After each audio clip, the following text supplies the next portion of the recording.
جب میرے بھائی کی شادی کے ٹائم میری ایک فرینڈ تھی، ایک ریلیٹیو تھی، وہ آئی تھی، اور ہمارے یہاں رواج ہے کہ فل نائٹ فنکشنز ہوتے ہیں، صبح کے 4-5 بجے تک، فجر سے جسٹ پہلے ہم ساری چیزیں بند کرتے ہیں کیونکہ پھر اذان ہوتی ہے، تو ہم یہ چیزیں کنٹینیو اس کے بعد نہیں کرتے۔ لیکن وہ ایگزیکٹلی رات کے 1:30 بج رہے تھے، تو وہ اٹھ کے جا رہی تھی، اور اس ٹائم میں نے اس پہ اتنا غصہ کیا، تو میری سسٹر نے مجھے روکا۔ اس ٹائم وہ مجھے روک بھی نہیں پائی، میرا غصہ اتنا زیادہ تھا، وہ ایون میری جو فرینڈ تھی، میری کزن تھی، میری دور کی کزن تھی، وہ ڈر کے دوبارہ بیٹھ گئی، اور رات کے 3-4 بجے پھر اٹھ کے چلی گئی، پھر مجھ سے آ کے پوچھنے بھی لگے کہ میں جاؤں تو میں نے کہا ہاں آپ جا سکتی ہو۔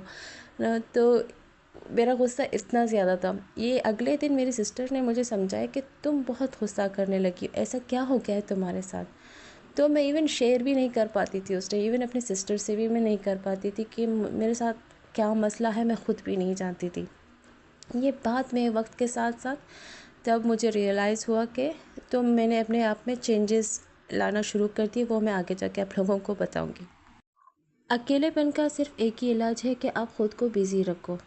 آپ اپنے، جیسے میرے گھر میں تو میں ظاہر سی بات ہے، آپ لوگوں کو تو نہیں اکٹھا کر سکتے ہو کہ ہر وقت میرے گھر میں آؤ گھر میں آؤ، اس طرح تو نہیں نا، ہاں آپ بار بار کسی اور کے گھر جا سکتے ہو، لیکن آپ اس طرح کر سکتے ہو کہ آپ، خاص کر یہ ان لوگوں کے لیے جو ان میرڈ ہیں، جو میرڈ ہیں وہ اپنے ہسبینڈ بچوں کے ساتھ بزی ہو سکتے، ان کو ان چیزوں کے زیادہ مسئلہ نہیں ہوتے جتنا سنگل لوگوں کو ہوتے ہیں نا، کیونکہ ان کی لائف میں اتنا کچھ ہوتا نہیں کرنے کا۔ اگر وہ اسٹڈیز بھی نہیں کر رہے نا، اسٹڈیز کر رہے تو ویل اینڈ گڈ، وہ بزی ہو سکتے ہیں، وہ اپنے اسٹڈیز میں مطلب باہر کا ماحول بھی دیکھ لیتے ہیں، گھر آ کر بھی اپنے اسٹڈیز کے بارے میں سوچتے ہیں، تو وہ اتنا مینٹل اسٹریس پہ نہیں ہوتے، اتنا غصہ ان کو نہیں آئے گا۔ لیکن جو اکیلے رہتے ہیں، جو ان کی اسٹڈیز بھی نہیں ہیں، تو ان کو چاہیے کہ وہ کوئی کورس شورس کرے، کہیں جائیں، باہر نکلیں، کچھ نہ کچھ کرے، کہیں نہ کہیں خود کو بزی رکھے، کھانا بنائے، کچن میں جائیں، کچھ نہ کچھ کریں نا، ایسے خالی بیٹھنے سے کچھ نہیں ہوتا۔ اور اگر جب خالی بیٹھے بھی تو ورد کریں، خاص کر کوئی بھی، آپ چاہے اللہ کا نام لے لے، کوئی بھی درود لے لے، خاص کر جب عین موقع پہ جب آپ کو غصہ آئے اس ٹائم پر آپ درود پاک کا ورد کریں۔ یہ بہت آزمودہ ہے کہ اس درود پاک کے ورد سے آپ کا غصہ کم ہوگا۔ پانی پئیں، اگر آپ کھڑے ہیں تو بیٹھ جائیں، اپنا پوزیشن چینج کریں، آپ جس سے آپ کو غصہ آ رہا ہے اس کے پاس سے دور ہو جائیں، کچھ وقت کے لیے اسے دور ہو جائیں، تاکہ آپ اس پر کوئی غصہ نہ نکالیں، اس پر کوئی الفاظ آپ تلافی ایسے نہ کریں، کیونکہ بعد میں آپ پچھتائیں گے۔ غصے میں کیا ہوا جو بھی بات نکلے گی آپ کے منہ سے، کوئی بھی فیصلہ ہوگا تو وہ درست نہیں ہوگا، اس پر آپ ضرور پچھتائیں گے بعد میں۔ اس سے بہتر ہے کہ آپ خاموش رہیں۔ ہمارے رسول پاک نے بھی، نبی پاک نے بھی یہ بات بولی ہے کہ سب سے بڑا ہتھیار ہے خاموشی، تو آپ ہمیشہ کوشش کریں کہ بیڈ سے بیڈ سچویشن میں آپ خاموشی اختیار کریں، کچھ بولیں نہ، سوچیں سمجھیں اچھے سے، پھر آپ بولیں، لیکن اس وقت بالکل بھی نہ بولیں، کیونکہ توا جب گرم ہوتا ہے نا تو وہ چیزوں کو جلا ہی دیتا ہے، کچھ ٹھیک نہیں کرتا۔ یہ سب سے مین ریزن ہے غصہ آنے کا۔ اس کے علاوہ اور بھی بہت سارے ریزنز ہیں، کچھ میں آپ کو بتاؤں گی، کچھ شاید میں آپ کو نہ بتا پاؤں، شاید میرے ذہن میں نہ ہو اور آپ کے ذہن میں ہو، آپ کمنٹ باکس میں کہہ سکتے ہیں۔ ایک وجہ یہ ہے کہ آپ کچھ کام کر رہے ہوں اور آپ کے کام میں رکاوٹ آئے، اس میں آپ کو غصہ آ سکتا ہے۔ کوئی آپ کے ذہن میں کوئی بات ہو، آپ جو سوچ رہے ہو سامنے والا آپ کو غلط بتا دے، اس پہ بھی آپ کو غصہ آ سکتا ہے۔ تو بہت ساری چیزیں ہوتی ہیں، غصہ کی وجوہات بہت ساری ہوتی ہے، ایک چیز نہیں ہوتی۔ آپ کچھ کرنا چاہتے ہو کہ کوئی آپ کو ٹوکتا ہے، روکتا ہے کہ ایسا نہ کرو، یہ فیصلہ غلط ہے، آپ کا فیصلہ صحیح ہونے کے باوجود بھی، چاہے صحیح ہو یا نہ ہو، لیکن آپ کو لگتا ہے کہ صحیح ہے، لیکن سامنے والا آپ کو غلط ٹھہراتا ہے۔ غصہ کے بہت وجوہات ہوتے ہیں، لیکن وہ مین چیز یہ ہے کہ وہ دیمک کی طرح آپ کو ہی اندر سے کھوکھلا کرے گی، آپ کو ڈپریشن، بہت سارے مرض سے مبتلا کرے گی۔ آپ بار بار غصہ کرو گے، بہتر یہ ہے کہ سب سے بہترین طریقہ آپ یہ ہے، آپ مسلسل ورد کیا کریں۔ آپ درود پاک مسلسل پڑھ سکتے ہیں، آپ لا تعداد پڑھیں، ضروری نہیں آپ حساب کریں، آپ کوئی کاؤنٹنگ کر کے پڑھیں، ایسے ہی آپ چلتے پھرتے پڑھ لیا کریں۔ اللہ کے ناموں سے یا لطیفو آپ پڑھ سکتے ہیں، اس سے آپ کے غصے میں بہت ٹھہراؤ آئے گا، آپ کے موڈ میں، آپ کے ہر چیز میں۔ اور آپ لا حول ولا قوة الا باللہ، اس کا ورد کریں، اس سے آپ کو بہت بہت فائدہ ہوگا۔ میں اپنے پرسنل ایکسپیرینس سے یہ چیز آپ لوگوں کو بول رہی ہوں. میں بہت اگریسو ہو گئی تھی. میں بچپن سے ایسی نہیں تھی، لیکن اکیلا پن مین ریزن تھا میرے اس وجہ کی، اس غصے کی وجہ کی. تو میں نے اسی وردوں کو، میں نے وظائف پڑھے، ورد کیے، تو اس چیز سے میری پرسنالٹی، میرے غصے میں قابو آ گیا. تو کافی حد تک میں بہتر ہو گئی، بلکہ آپ کہیں 90% میں بہتر ہی ہو گئی. میں جب غصے کے مرض میں مبتلا تھی، ہاں جی مرض ہی آپ بول سکتے ہیں اس کو، یہ ایک بیماری ہے.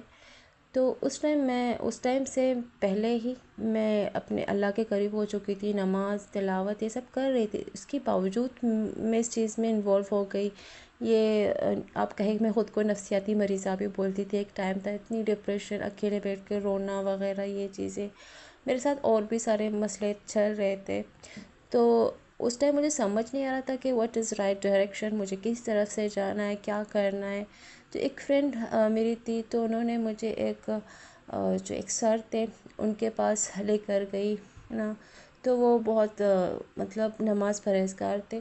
تو انہوں نے مجھے یہ چیز سمجھائی، مجھے اچھا خاصا لیکچر دیا اس حوالے سے، ڈپریشن یہ چیز، یہ غصے کے حوالے سے. تو مجھے وظائف دیے مجھے پڑھنے کے لیے، کہ نماز میں پڑھتی تھی لیکن وظائف نہیں کرتی تھی زیادہ اس ٹائم. تو انہوں نے مجھے یہ وظائف دیے، یہ چیزیں دی. تو اس سے مجھے اتنا میرے فل پرسنالٹی میں چینج آ گیا، غصے میں قابو کر پائی. میں بہت سکون میں رہنے لگی. اکیلی تو میں پہلے بھی تھی، لیکن اس کے بعد میں نے کچھ کورسز شروع کی. اسٹڈیز تو میری انکمپلیٹ رہ گئی تھی ہاں، as I said in my previous videos. But اس کے بعد میں نے گھر سے نکلنا شروع کر دیا. تو میں کچھ کورسز کرنے لگی. تو اس وجہ سے ماحول چینج ہوا، میرے فرینڈس بن گئے. تو اتنے خاص مطلب قریبی فرینڈس نہیں تھے میرے، لیکن پھر بھی مطلب بول چال ہو گئی میرے لوگوں کے ساتھ. تو میری کافی حد تک میں بہتر ہو گئی. غصہ مجھے ابھی بھی آتا ہے، بہت ساری چیزوں کو لے کر میں ابھی بھی بہت اسٹرگل کر رہی ہوں، خاص کر اپنے غصے کو لے کر، لیکن بہت کم. مجھے کنٹرول کرنا آ گیا ہے. پہلے مجھے نہیں آتا تھا، لیکن اتنا وقت گزر گیا لائف میں، اتنا کچھ ایکسپیرینس کر لیا، تو اب مجھے غصے میں قابو پانا آ گیا ہے. خاص کر جب ہم ہسبینڈ وائف بیٹھتے ہیں، ہماری کوئی بحث ہوتی ہے کسی بات پر، اچھا نہیں لگتا، تو میں اس وقت ان کے ساتھ کبھی بھی بحث نہیں کرتی. میں اس وقت اس چیز کو چھوڑ دیتی ہوں. لیکن وہ میرے مائنڈ میں چلتی رہتی ہے کہ یہ غلط ہے، غلط ہے. لیکن جب وہ مائنڈ میں چلتی ہے نا، تو نیگیٹو تھاٹس آٹومیٹکلی آپ کے مائنڈ میں آتے ہیں کہ ایسا ہوگا تو پھر اس طرح ہوگا، اس طرح ہوگا تو پھر اس طرح ہوگا. ایسے ہی بلا فضول کے پوائنٹس آتے رہتے ہیں نیگیٹو. تو ایک الگ سی کہانی مائنڈ میں کریٹ ہو جاتی ہے. پھر میں خود کو سمجھاتی ہوں کہ ایسا ہوا ہی نہیں ہے، میں اتنا سوچ کیوں رہی ہوں، میں خود کو ہی بیوقوف ٹھہراتی ہوں. پھر میں اس کے بعد میں اگر میں اپنے ہسبینڈ کو فارغ بیٹھا دیکھتی ہوں، تو ان سے میں ڈسکس کرتی ہوں کہ آپ نے کس وجہ سے یہ بات بولی ہے، ایسا کیوں بولا. تو وہ میرے ہسبینڈ ہے، ظاہر سی بات ہے وہ بھی مجھے سمجھتے ہیں، تو وہ میرے مائنڈ کو کلیئر کرتے ہیں. سب کے ساتھ تو ضروری نہیں کہ ایسی سچویشن ہو، لیکن میں ایز اے ایگزامپل آپ لوگوں کے ساتھ یہ بات شیئر کر رہی ہوں. تو میری آج کی ویڈیو اتنی سی تھی. باتیں تو اور بھی ہیں بہت ساری کرنے کے لیے، لیکن بہت لمبی ویڈیو ہو جائے گی، آلریڈی کافی لمبی ہو چکی ہے. ہوپ کہ آپ لوگوں کو اچھی لگی ہے تو لائک شیئر سبسکرائب ضرور کریے گا. ملتی ہوں ایک اگلی ویڈیو میں، تب تک کے لیے اللہ حافظ، فی امان اللہ.